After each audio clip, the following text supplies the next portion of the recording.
Hello everyone, welcome back to my YouTube channel. So आज हम exercise 2.1 करने जा रहे हैं इनवर्स ट्राइग्नोमेट्रिक फंक्शन का। इसमें जितने भी क्वेश्चन हैं इन्हें सॉल्व करने से पहले हमें ज़रूरत पड़ेगी प्रिंसिपल वैल्यू ब्रांच की, जो कि हमने लास्ट क्लास में डिस्कस किया भी था। एक बार इसे फिर से रिकॉल करना ज़रूरी है। So principal value branch, inverse trigonometric function. एक ट्राइग्नोमेट्रिक फंक्शन का इन्वर्स एग्जिस्ट तभी करेगा जब वो फंक्शन 1 1 होता है। और हम जानते हैं कि जितने भी ट्राइग्नोमेट्रिक फंक्शन हैं वो अपने कंप्लीट डोमेन में पीरियडिक होते हैं। बाय नेचर वो पीरियडिक होते हैं, रिपीट करते हैं सर्टेन इंटरवल के बाद। तो वो 1 1 होता नहीं, फेल हो जाता है। तो उसे 1 1 बनाने के लिए हम उसके डोमेन को रेस्ट्रिक्ट करते हैं। डोमेन को रेस्ट्रिक्ट करने के बाद वो फंक्शन 1 1 हो जाता है। उसके बाद उसका इन्वर्स फंक्शन एग्जिस्ट करता है। जब इन्वर्स एग्जिस्ट करता है तो उसका जो इन्वर्स फंक्शन होता है ना, उसका डोमेन इसके ओरिजिनल फंक्शन के रेंज के बराबर होता है और इसका रेंज ओरिजिनल फंक्शन के डोमेन के बराबर होता है। तो इन्वर्स ट्राइग्नोमेट्रिक फंक्शन का जो रेंज है ना, वही इसका प्रिंसिपल वैल्यू ब्रांच होता है। ठीक है, जैसे कि साइन इन्वर्स फंक्शन है, इसका प्रिंसिपल वैल्यू ब्रांच ये है -π/2 से π/2 क्लोज इंटरवल में। ये इसका रेंज भी है, मतलब इसी के बीच ये इन्वर्स फंक्शन कहलाता है। ऐसे और भी ब्रांच पॉसिबल हैं, जैसे कि π/2 से 3 π/2 से 3π/2, ये भी इसका ब्रांच है। बट सिर्फ इसी को हम प्रिंसिपल वैल्यू ब्रांच बोलते हैं। और भी ब्रांचेस पॉसिबल है बट इसी को हम बोलेंगे प्रिंसिपल वैल्यू ब्रांच। और इस प्रिंसिपल वैल्यू ब्रांच में जो भी इस इन्वर्स फंक्शन का वैल्यू आएगा उसको बोलते हैं प्रिंसिपल वैल्यू। उसी तरीके से कॉस इन्वर्स का भी है, 0 to π क्लोज इंटरवल में ये इसका प्रिंसिपल वैल्यू ब्रांच है। उसी तरीके से और भी इसका पॉसिबल है। ठीक है, π to 2π ये भी इसका ब्रांच हो सकता है, लेकिन ये वाला प्रिंसिपल वैल्यू ब्रांच है। इसके अंदर जो भी वैल्यू आएगा उसको प्रिंसिपल वैल्यू बोलेंगे। कॉसेक इन्वर्स का क्या है? साइन इन्वर्स का जो है सेम चीज़ है, बट इसमें जीरो हटा देते हैं क्योंकि जीरो पर साइन डिफाइंड नहीं होता है। ठीक है, सॉरी, साइन इन्वर्स इस पर डिफाइंड नहीं होता। जब साइन इन्वर्स डिफाइंड नहीं होगा, माय मिस्टेक, साइन इन्वर्स इस पे जीरो हो जाएगा। ठीक है, तो अगर साइन इन्वर्स जीरो हो जाएगा जीरो पे, तो कॉस इन्वर्स उस पर अनडिफाइंड होगा। इसीलिए हम इसको एक्सक्लूड कर देते हैं। -π/2 से π/2 के बीच में जीरो कहीं पर मिलेगा, उसको हटा दिया जाता है। सेक इन्वर्स की बात करेंगे तो जो कॉस इन्वर्स का है वैसा ही है, इसमें बस माइनस कर देते हैं हम π/2 को, इसको हटा देते हैं क्योंकि π/2 पर कॉस इन्वर्स क्या होता है? कॉस π/2 जीरो होता है, ये हम जानते हैं। तो cos inverse zero equal to π/2 होगा। सो अगर cos π/2 जीरो हो रहा है तो उसमें सेक अनडिफाइंड हो जाता है, इसीलिए सेक इन्वर्स में π/2 को हटा दिया जाता है। इसके रेंज में ये आएगा ही नहीं। टेन इन्वर्स का क्या है? -π/2 से π/2 ओपन इंटरवल पे, और कॉट इन्वर्स का ओपन इंटरवल 0 to π। सो अब हम क्वेश्चन सॉल्व करेंगे प्रिंसिपल वैल्यू ब्रांच से related. Find the principal value of the following. So question है, इसका प्रिंसिपल वैल्यू निकालना है। प्रिंसिपल वैल्यू वही वैल्यू होगा जो इसके प्रिंसिपल वैल्यू ब्रांच में लाई करेगा। सो इसका प्रिंसिपल वैल्यू ब्रांच क्या है? प्रिंसिपल वैल्यू ब्रांच किसका? कॉस इनवर्स का। ये -π/2 से π/2, और इसमें जीरो को हटा दिया जाता है।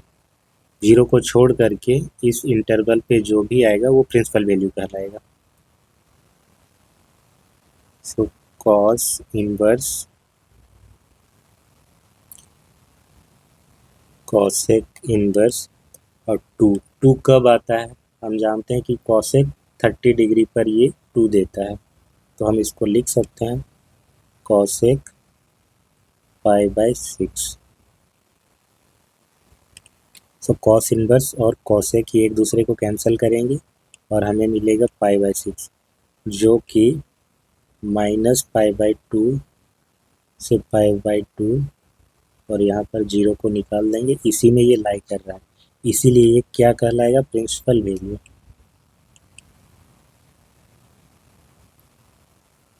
Of cosec inverse 2। Next question है tan inverse minus of √3। So tan inverse का प्रिंसिपल वैल्यू ब्रांच क्या होगा? प्रिंसिपल वैल्यू ब्रांच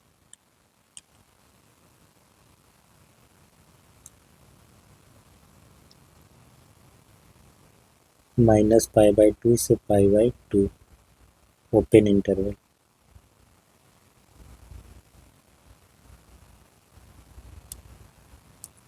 तो टेन इनवर्स माइनस को एज इट इज रहने देते हैं। पहले √3 के लिए हम देखते हैं कि किस पर ये √3 देता है। टेन फंक्शन √3 कब देता है? 60 डिग्री पर देता है, यानी कि पाई/3 पर। सो टेन पाई/3। अब हम माइनस को एडजस्ट करेंगे इस तरह से कि जो भी एंगल है वो इसके बीच में होना चाहिए, -पाई/2 से पाई/2 के बीच में।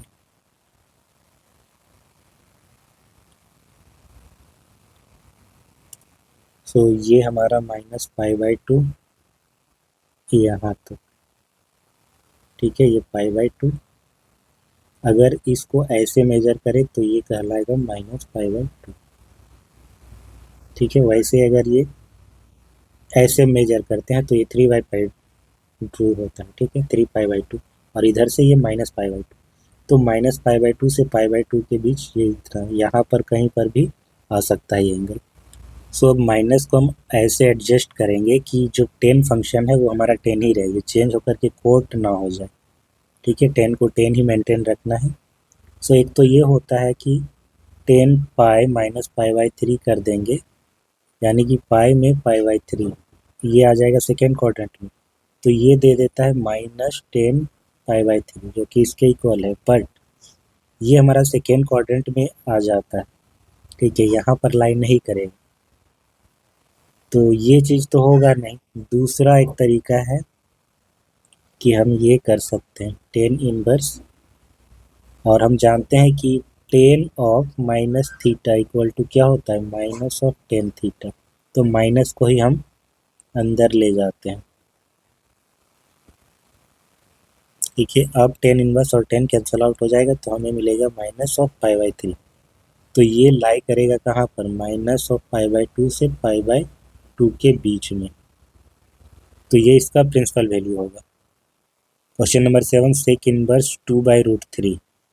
इसका प्रिंसिपल वैल्यू ब्रांच क्या होता है? सेक इनवर्स का ये होता है 0 to pi close interval, then इसमें पाई/2, इसको एक्सक्लूड कर देते हैं। तो सेक इनवर्स सेक 2/√3 ये कब आता है? कॉस √3/2 ये कब आता है? ये 30 डिग्री पर आता है, यानी कि सेक 30 डिग्री पर मिलेगा हमें 2/√3, सेक पाई/6। सो पाई/6 इज द प्रिंसिपल वैल्यू, क्योंकि ये लाई कर रहा है 0 से पाई के बीच में, एक्सक्लूडिंग पाई/2। Question number 9, cos inverse. Okay, तो कॉस इनवर्स का प्रिंसिपल वैल्यू ब्रांच क्या है?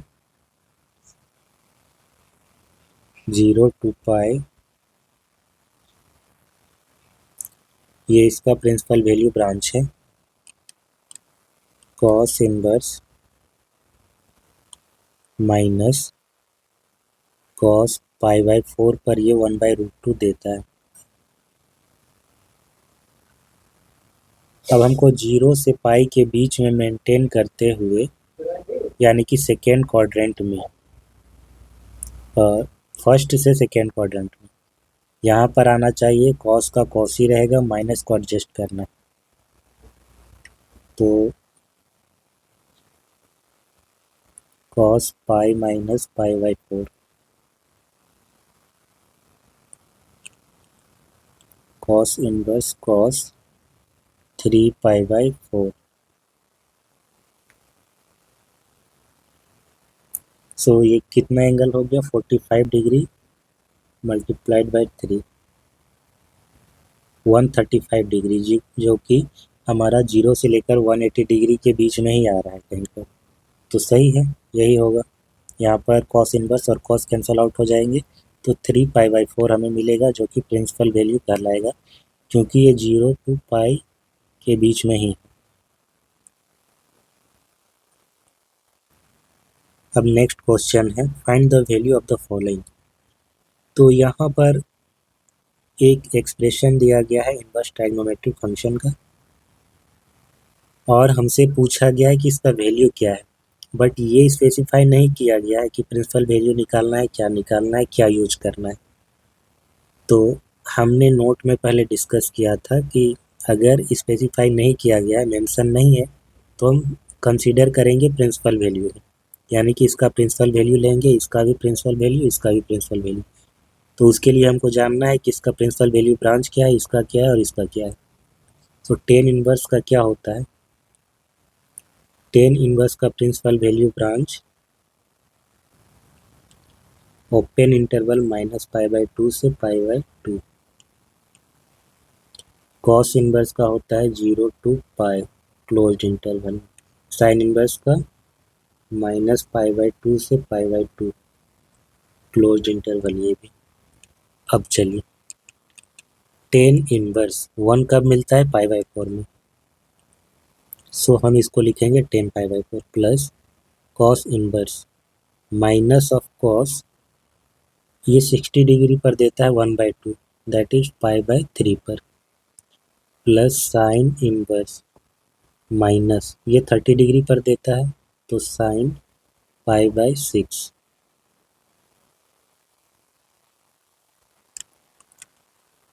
यहाँ पर 10 इनवर्स और 10 कैंसिल कर देंगे एक दूसरे को, तो पाई बाई 4 मिलेगा, प्लस कॉस इनवर्स। अब माइनस को एडजस्ट करेंगे, और कॉस फंक्शन को हम मेंटेन करते हुए इसे ऐसे एडजस्ट करेंगे कि जो एंगल है वो 0 से पाई के बीच में, इसका जो प्रिंसिपल वैल्यू ब्रांच है वहाँ पर एडजस्ट करें, 0 टू पाई, यानी कि फर्स्ट से सेकेंड क्वाड्रेंट के बीच। तो cos pi minus pi by 3, ऐसे हम इसे लिख सकते हैं। साइन इनवर्स, अगेन इसको भी हमको करना है, इसका प्रिंसिपल वैल्यू ब्रांच क्या है, माइनस पाई बाई 2 से पाई by 2। So sine of minus को ही अंदर ले जाते हैं,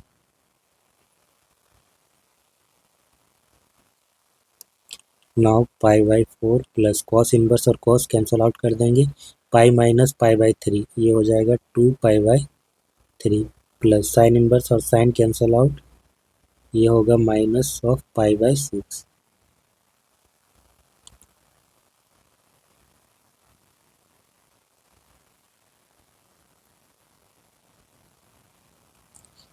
इन सब का एलसीएम लेंगे, 4 3 और 6 का, तो 12 आएगा। 4 3 जा 12, तो ये 3 पाई, ये 8 पाई और ये माइनस 2 पाई, 9 पाई अपॉन 12, 3 3 जा 9, 3 4 जा 12, सो 3 पाई बाई 4, ये फाइनल आंसर होगा इसका।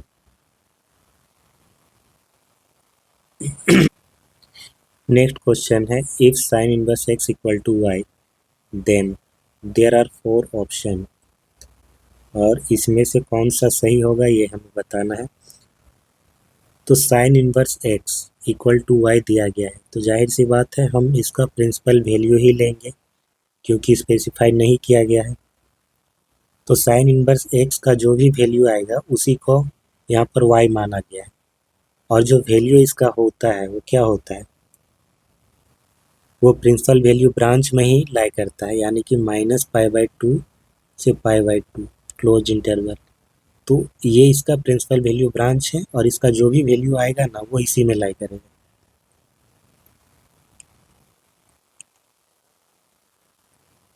हम जानते हैं कि साइन इनवर्स जो फंक्शन है उसका डोमेन है -1 to 1 क्लोज इंटरवल और रेंज है क्लोज इंटरवल -π/2 से π/2।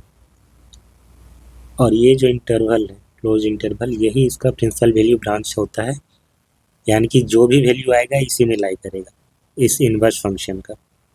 और भी ब्रांचेस पॉसिबल हैं बट प्रिंसिपल वैल्यू ब्रांच ये है। और जब क्वेश्चन में स्पेसिफाई नहीं किया गया है तो हमेशा प्रिंसिपल वैल्यू ब्रांच ही लेना है, ठीक है। सो इसका ये मतलब है कि इसका जो भी वैल्यू आएगा वो इसमें लाई करेगा। That means y belongs to -π/2 to π/2 close interval में। इसे हम ऐसे भी लिख सकते हैं -π/2 लेस देन और equal to y less than और equal to π/2। So option B is correct. Question number 14, tan inverse √3 minus sec inverse of -√2 is equal to. 4 option है हमारे पास। सो अगेन हम प्रिंसिपल वैल्यू ब्रांच के according ही चलेंगे, तो प्रिंसिपल वैल्यू हम इनका लेंगे और फाइनली जो आंसर होगा वो देखेंगे। tan inverse √3 minus sec inverse minus of 2।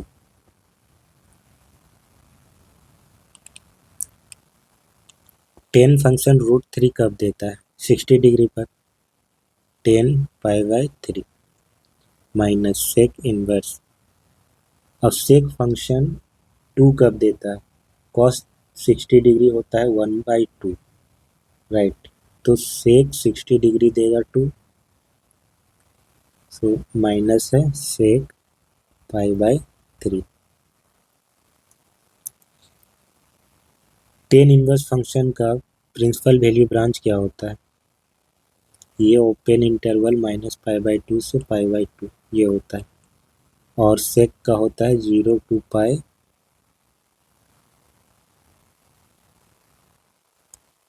Close interval और इसमें से π/2 को हटा दिया जाता है। सो यहाँ पर tan इनवर्स और tan कैंसल आउट हो जाएंगे, π/3 माइनस सेक इनवर्स। माइनस को एडजस्ट हम करेंगे सेक पाई माइनस π/3। तो ये सेकेंड क्वाड्रेंट में आएगा। सेकेंड क्वाड्रेंट में हम जानते हैं कि ये नेगेटिव देता है, इसीलिए माइनस को हम एडजस्ट कर पाए। तो अब π/3 माइनस सेक इनवर्स और सेक कैंसिल आउट हो जाएंगे, पाई माइनस π/3 ये हो जाएगा 2π/3, 3 LCM pi minus 2π। So minus of π/3 ये इसका फाइनल आंसर आना चाहिए, जो कि ऑप्शन बी में है, ठीक है। तो बाकी के कुछ क्वेश्चन हमने छोड़ दिए जो कि बहुत सिंपल थे, वो आपसे बन जाएंगे। उम्मीद करता हूँ कि आज का वीडियो आपको पसंद आया होगा। आप हमारे चैनल पर जा करके वहाँ पे बहुत सारे प्लेलिस्ट बने हैं, हर एक चैप्टर का सेपरेट प्लेलिस्ट है, तो वहाँ से जा करके आप सारे लेक्चर देख सकते हैं। मिलते हैं फिर नेक्स्ट क्लास में। Thanks for watching, have a nice day.